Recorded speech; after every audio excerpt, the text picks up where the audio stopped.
Oh, we're out here in the shining city of Lake Charles today. Good little hike from where I normally work at.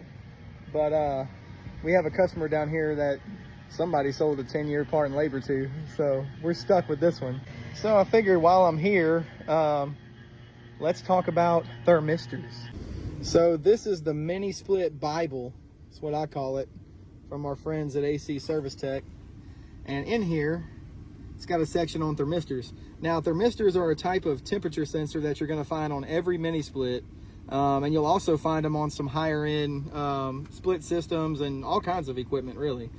So that's the head. This is the condenser, and this is kind of universal, but you're going to have on any brand, you're going to have several thermistors outside. You're going to have a compressor discharge, or that'd be the discharge line sensor. You'll have a coil temperature sensor. You'll have an ambient air temperature sensor. All of these are either bead or tube thermistors. Same with the head. You'll have a coil temperature sensor there, and then you'll have an ambient sensor. So all these sensors are relaying information back to the boards and are determining how fast the fan's going to run, how hard the compressor's going to drive.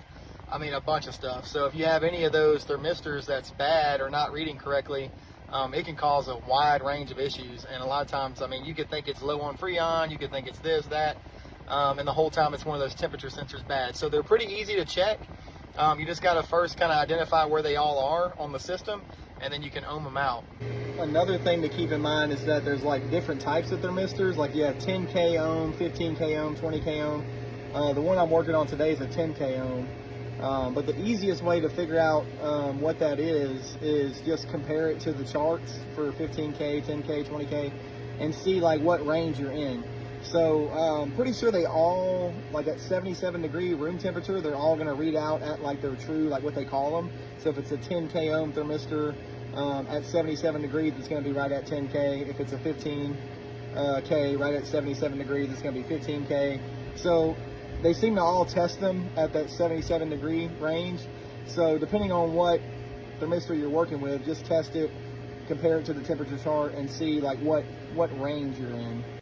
Little learning lesson here, how to check thermistors, because a lot of times the thermistors will go bad on these mini splits, and if you don't know how to check thermistors or what they do, it can cause all kinds of problems. So this thermistor I'm checking here is actually for the outdoor coil sensor.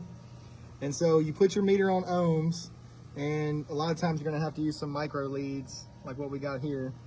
But I'm pulling around 7K ohms. So, and up here I got my temperature sensor where that tube thermistor is actually reading its temperature from is right here on this outdoor coil. So then you can pull a temperature reading where we're about 91.9, might as well say 92 degrees. So that's what that temperature probe's reading. Then you can compare that temperature reading to a chart. This is a 10K ohm thermistor chart here. And we can go down to that 90 degrees Fahrenheit, and it says we should be around 7.3 K ohms. So we're running about 92 and we're right about 7. So that's within an acceptable range for me. So there would be no reason for me to think there's anything wrong with this thermistor. So the thermistors are something I usually check anytime I'm working on a mini split. I'll just pull them all off the board and ohm them out, and then just compare them to a chart and make sure that where they're ohming out at is pretty close to what they're supposed to be for whatever temperature they're reading. So I like to rule those out whenever I have some sort of mini split not operating correctly. And then if all those test out good, then I just carry on with my normal diagnosis. So one last nugget for you.